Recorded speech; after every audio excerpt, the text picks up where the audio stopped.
The twin suns of Varak burned softly across the sky as Commander Ethan Hale stepped off the landing ramp of the human shuttle. The air smelled sharp, almost metallic, and dust clouds glowed red under the distant mountains. He took a slow breath, letting the strange, alien world settle in his mind.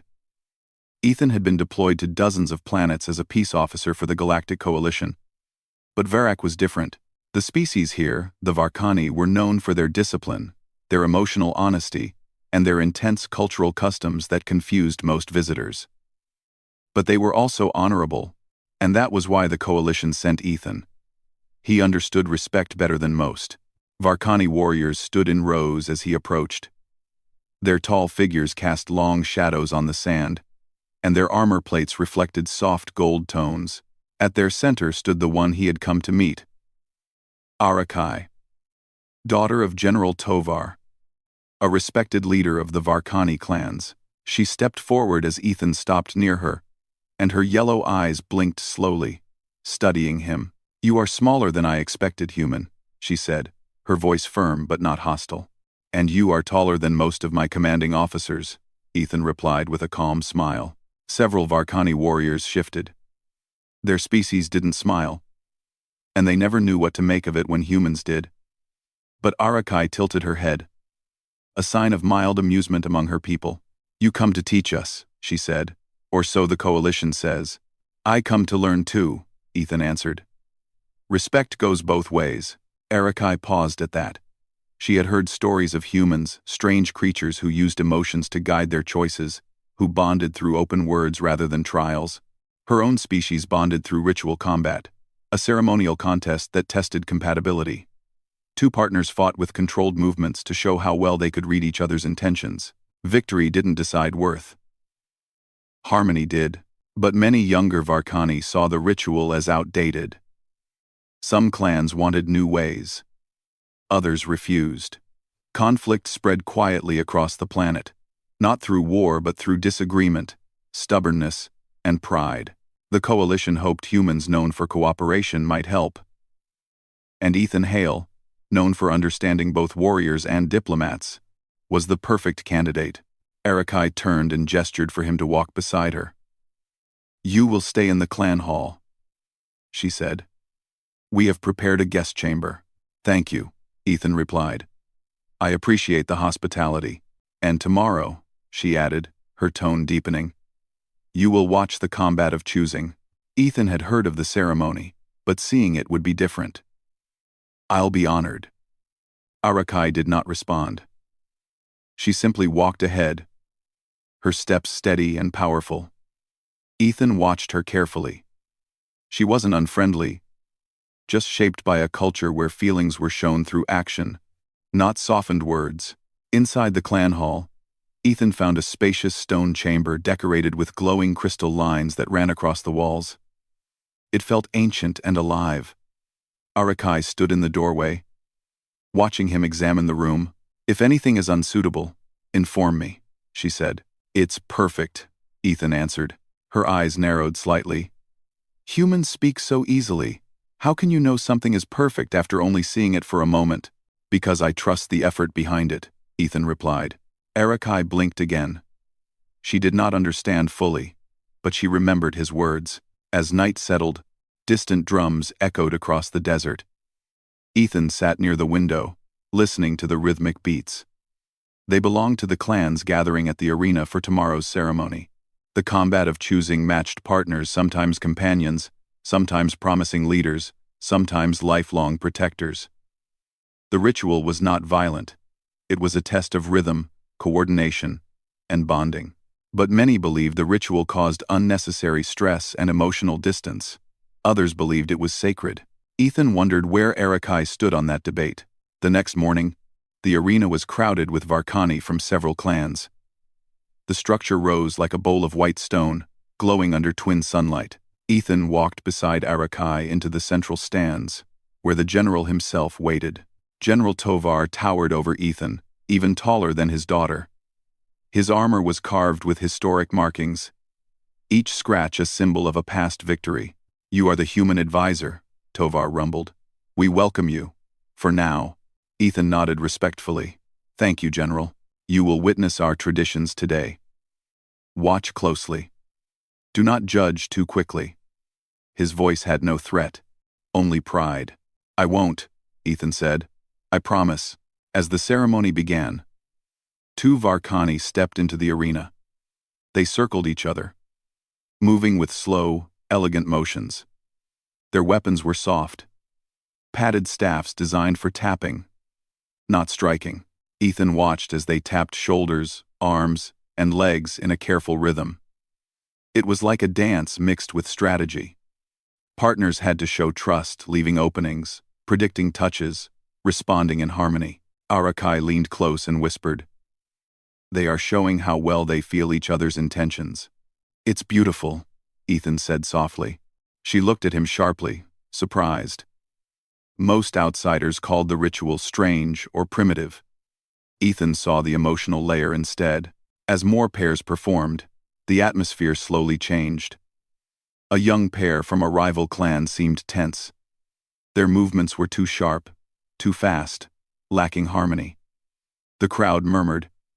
A misstep, a frustration, a clash of rhythm.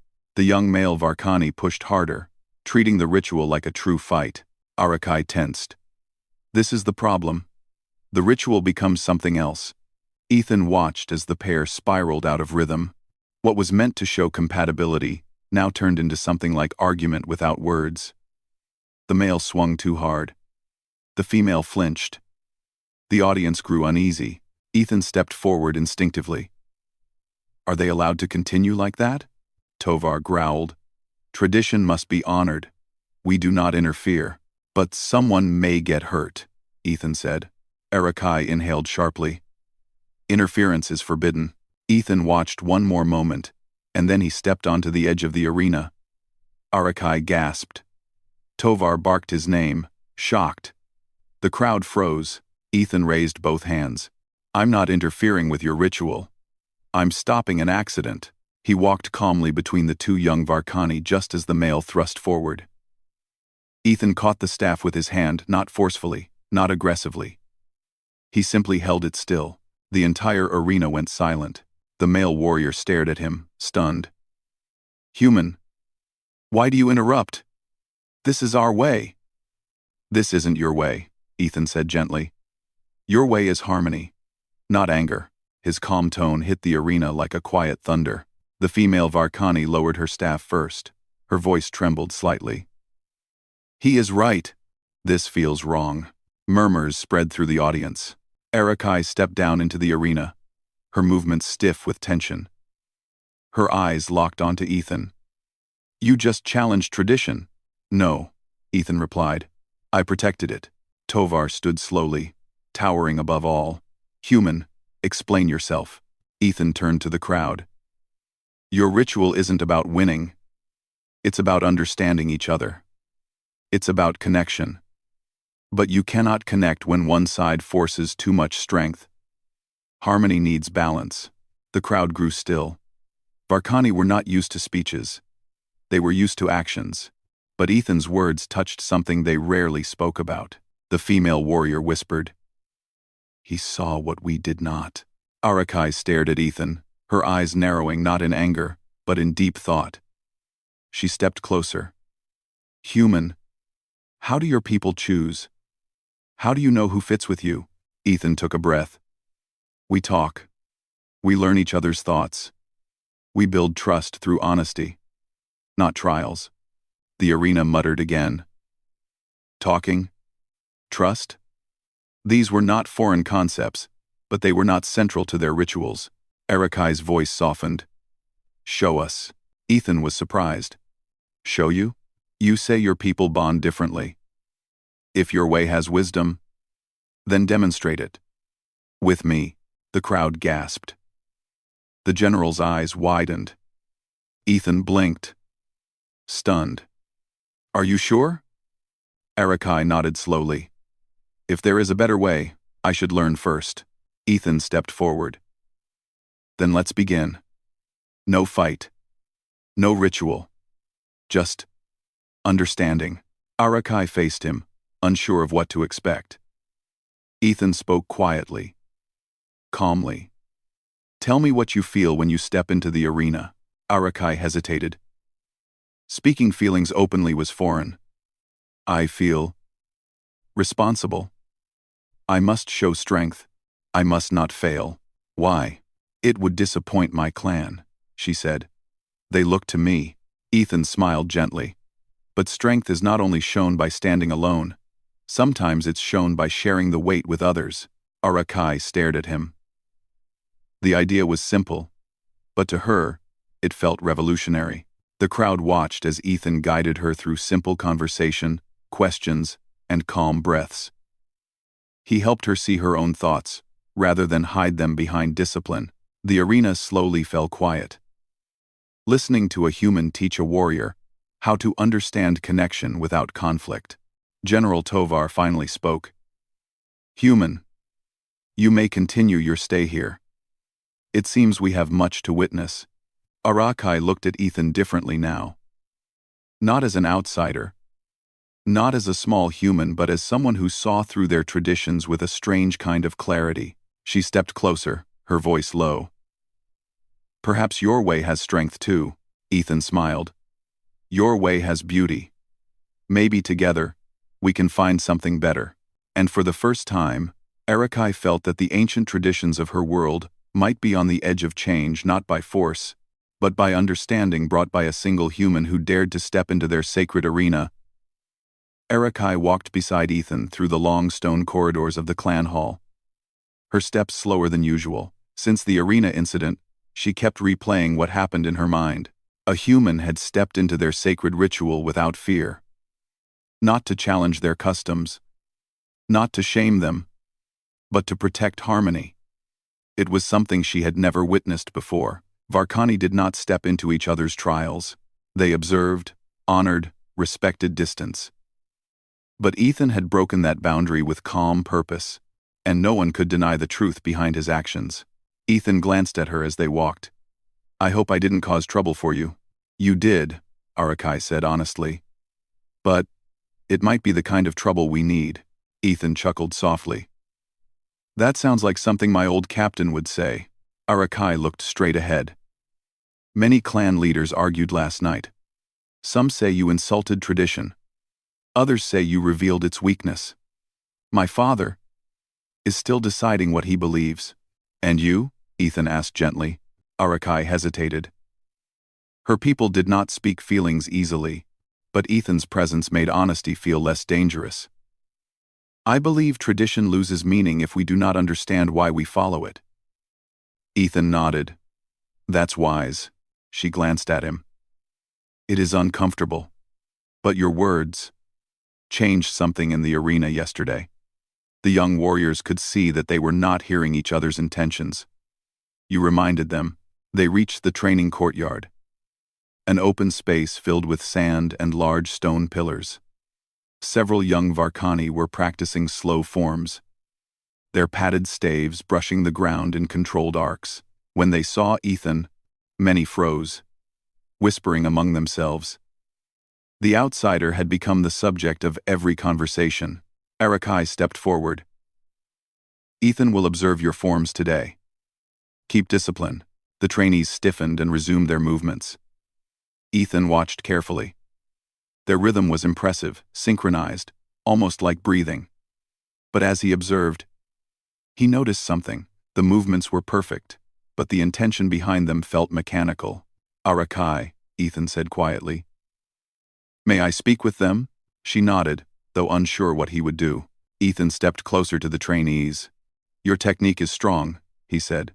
But tell me, what do you feel when you move? The trainees exchanged confused glances. One finally answered.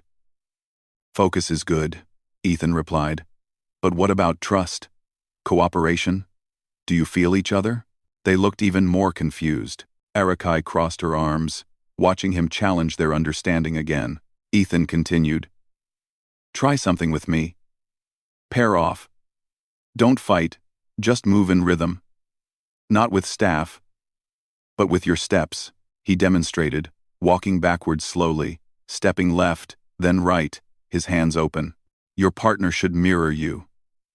Not because they predict your movement, but because they understand your intention. The trainees hesitated. This was not their way. But Arakai nodded firmly. Do as he says. 2. Pairs formed awkwardly at first. Ethan walked between them, correcting foot positions, encouraging calm breaths. Slowly, the pairs improved, steps aligning more smoothly, shoulders relaxing, breathing synchronizing. This, Ethan said softly, is the foundation of connection.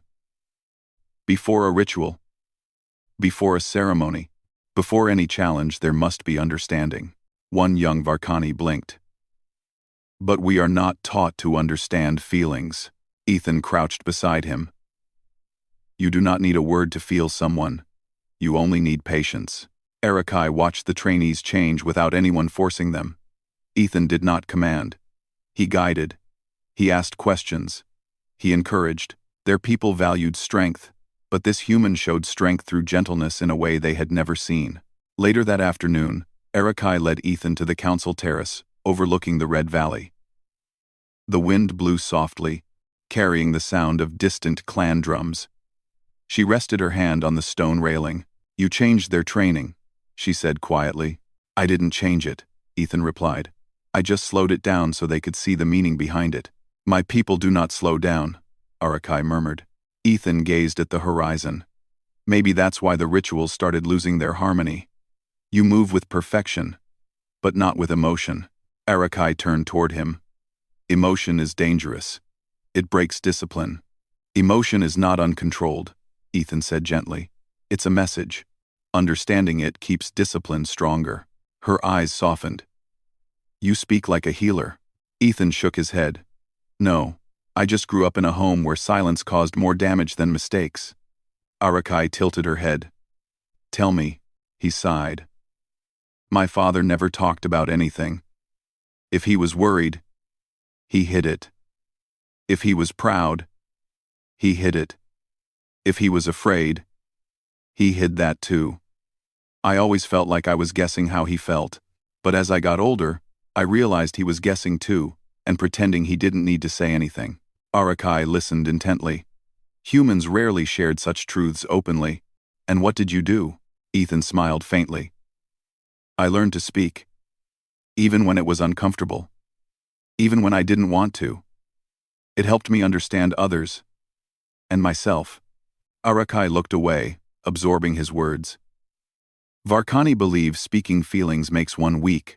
Maybe it does, Ethan said. But pretending you do not have them? That makes you hollow.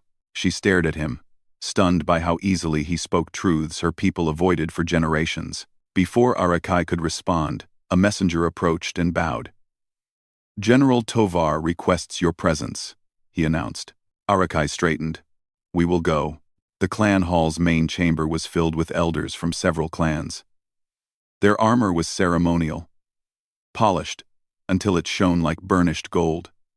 General Tovar stood at the center, his expression unreadable. Arakai bowed to him. Ethan stood respectfully at her side. Tovar's voice rumbled across the hall. Human Ethan Hale. Yesterday you stepped into a sacred arena. You changed the course of a ritual. You have challenged old ideas. Many here want you punished. Many want you honored. Ethan remained calm. I did what felt right. And that, Tovar said, is why you are still alive.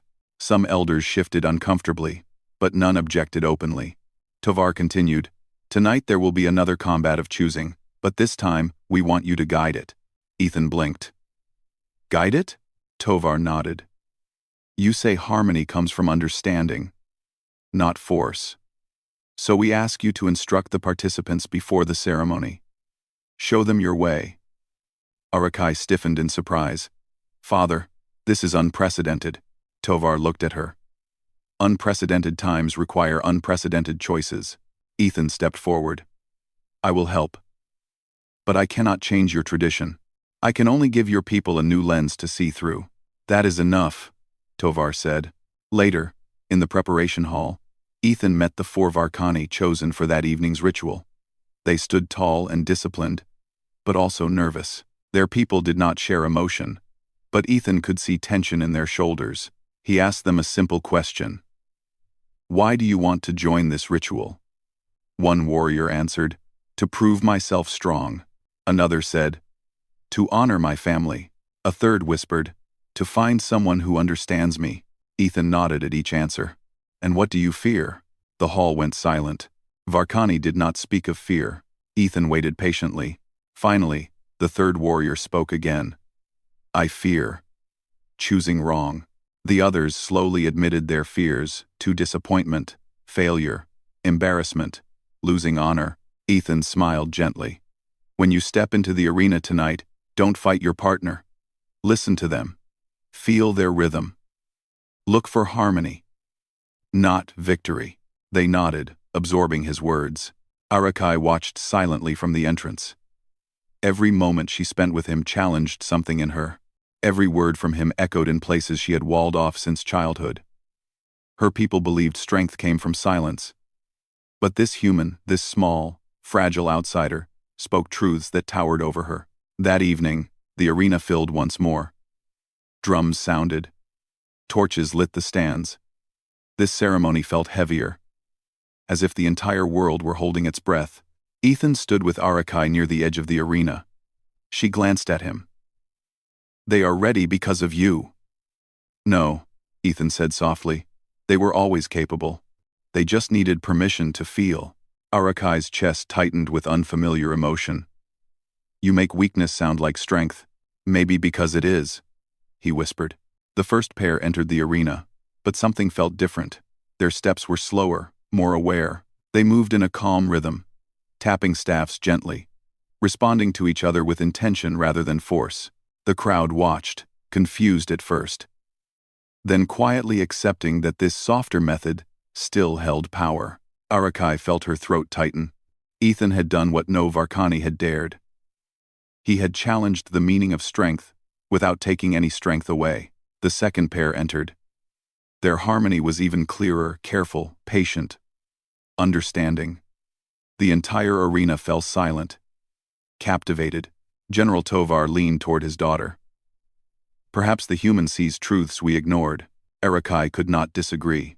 But then, suddenly, the lights flickered. The air cracked with a sharp hum. A streak of blue energy flashed across the sky. A ship unregistered and hostile descended toward the arena. The crowd gasped as alarms rang across the valley. Ethan stepped forward instinctively. "That's not a local vessel."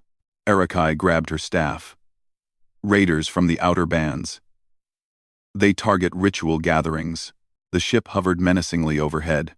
One Varkani elder shouted, "Protect the young." Another yelled, "Form defensive circles." The raiders lowered cables, preparing to seize the warriors in the arena. Arakai turned to Ethan. "This is not part of your peaceful lessons." Ethan's eyes hardened. "No. But protecting people? That's universal." She nodded once. "Fight beside me." Ethan grinned faintly. "Always." As the raiders descended, the Varkani prepared for combat.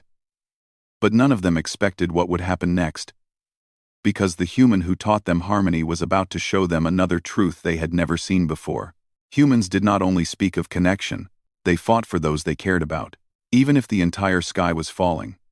The raider ship's engines roared above the arena, shaking the stone seats and whipping sand into the air. Varkani warriors shouted in alarm, forming protective circles around the young trainees. The ceremonial staffs they carried were not meant for real combat, but their instinct to shield one another was immediate and fierce. Ethan scanned the descending cables that hung from the raider craft. These raiders were known across the outer systems for targeting gatherings, rituals, and peaceful events any place where people were distracted. They took captives for ransom or forced labor. And tonight, they had chosen the wrong planet. Arakai tightened her grip on her staff, her yellow eyes burning with resolve. "Circle the elders. Keep them away from the cables." Ethan stood beside her. "Do your people have ranged weapons nearby?" "Stored in the south tower," she replied. "But the raiders will land before we reach them." "Then we stop them here," Ethan said. Arakai gave him a firm nod. "We fight as one." The raider cables dropped lower. Several armored figures slid down, their movements quick and predatory. They wore dark suits that shimmered under the arena lights, helmets hiding their faces. Ethan recognized the type outer band marauders, strong but undisciplined, always underestimating others. The first raider touched down and immediately charged toward a young Varkani trainee. Arakai moved faster than thought, her padded staff whipping through the air. The ceremonial material wasn't made to break bones, but in her hands, it became a weapon of precision. She swung the staff low, sweeping the raider's legs. The attacker stumbled, giving Ethan the opening he needed. Ethan rushed forward, grabbing the raider's arm and twisting with practiced control. The raider hit the sand hard. Ethan dragged him away from the trainees and knocked the weapon from his hand. More raiders descended, weapons humming with energy. They spread out, trying to corner the Varkani into small clusters. Arakai shouted, "Stay in pairs, move with rhythm." The young warriors remembered Ethan's teachings.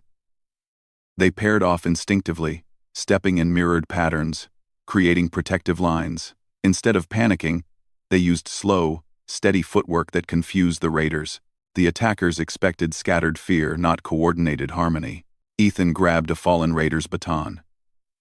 It vibrated with unstable energy. But it worked. He moved through the sand with controlled speed, intercepting another raider rushing toward the elders. He blocked the strike, shoved the attacker back, and disarmed him with a twisting motion. Arakai fought beside him, her movements powerful but centered. She didn't strike wildly. She didn't let anger control her. She fought with intention, just like Ethan had taught during training. Their steps matched without effort. When he moved left, she shifted right. When she advanced, he covered her flank. Their rhythm felt almost like the ceremonial rituals, but stronger, more natural. A raider jumped from a cable behind them. Arakai spun, blocking his weapon with her staff. Ethan stepped in, grabbed the raider's arm, and forced him to the ground. Arakai stared at him, almost surprised. "You move like a Varkani," she said. Ethan grinned, breathing hard. "No. I move like someone who trusts you." Her chest tightened with an emotion she did not know how to name. More raiders swarmed. One fired a stun bolt toward the clustered trainees. Without thinking, Arakai jumped in front of the blast.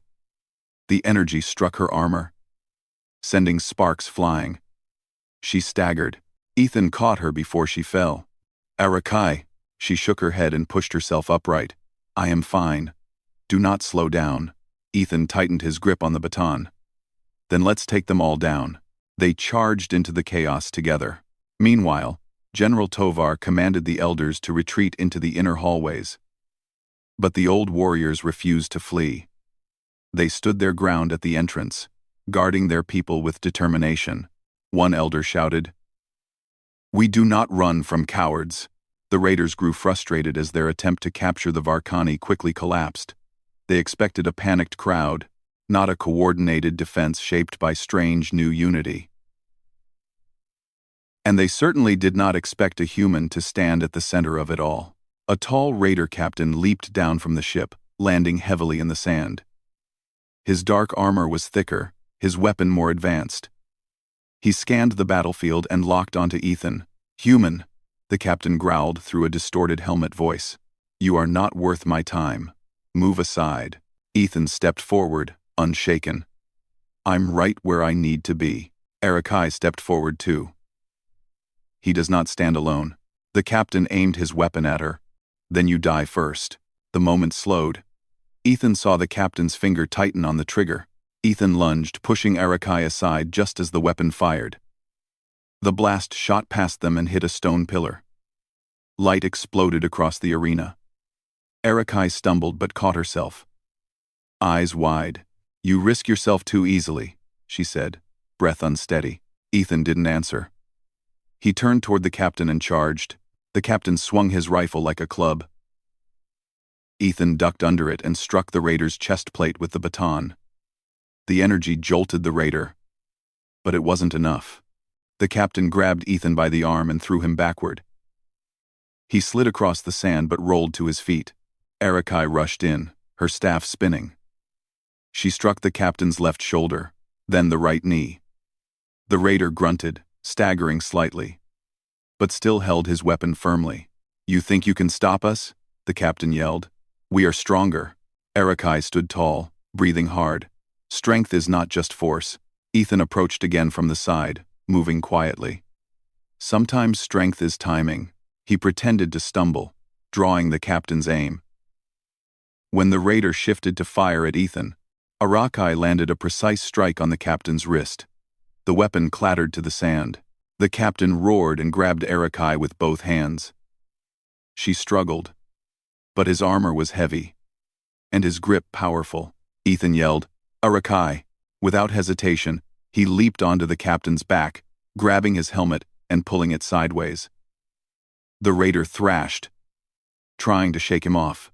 HFY twisted free just as Ethan forced the helmet's visor shut. The captain stumbled blind for a moment, just long enough for HFY to sweep his legs. The raider crashed to the ground. Ethan dropped beside him, panting heavily. "Stay down." The captain growled but did not rise. Around them, the battle was ending. The raiders saw their leader fall and panicked. Several scrambled back to the cables, pulling themselves toward the hovering ship. Others fled across the sand, abandoning their weapons. Within moments, the raider craft retreated, engines screaming as it blasted away into the sky. Silence fell over the arena. Dust swirled slowly downward. The double suns cast soft light across the exhausted warriors. HFY stood still, gripping her staff tightly. Her armor was scorched, and her breathing uneven. But her eyes were bright with fierce pride. Ethan looked around, relieved. "Everyone okay?" The young trainees nodded shakily. The elders bowed their heads in respect. General Tovar approached with steady steps, his face stern but his eyes softer than before. He faced Ethan and HFY. Tonight could have ended in tragedy, but it did not. Because a human stood with us, not above us. Because my daughter embraced new understanding instead of blind tradition. Because the young warriors trusted each other. Ethan shook his head. They trusted themselves. I only reminded them how. Tovar placed a heavy hand on Ethan's shoulder. "Human Ethan Hale. From this day onward, you are no longer an outsider." HFY stepped forward, her gaze fixed on Ethan. "You changed our ritual. You changed our thinking. And tonight, you fought with a bond stronger than any ceremony." Ethan smiled softly. "I only followed your lead." HFY took a slow breath, fighting the unfamiliar warmth in her chest. "You showed us a better way to understand each other. Without force, without fear." Ethan looked around at the Varkani, the warriors, the trainees, the elders standing together in unity that felt new yet natural. He said quietly, "Harmony comes from connection. And connection never needed violence." The crowd absorbed his words like a sacred truth. HFY stepped closer, her voice low enough for only him to hear. "You opened something inside me that I did not know was locked. I do not understand it fully, but I want to learn." Ethan met her gaze. "Then we'll learn together." For the first time in generations, the Varkani saw a future where their traditions could evolve without losing honor. A future where understanding was as valued as strength. A future shaped by the courage of a single human who walked into their sacred arena, not to fight, but to bring harmony. The clan drums began to beat slow, steady, unified. HFY stood beside Ethan, shoulders touching lightly. On a night when raiders tried to break them, the Varkani had instead become stronger. And they knew why. Because a human showed them a better way, and they followed it together.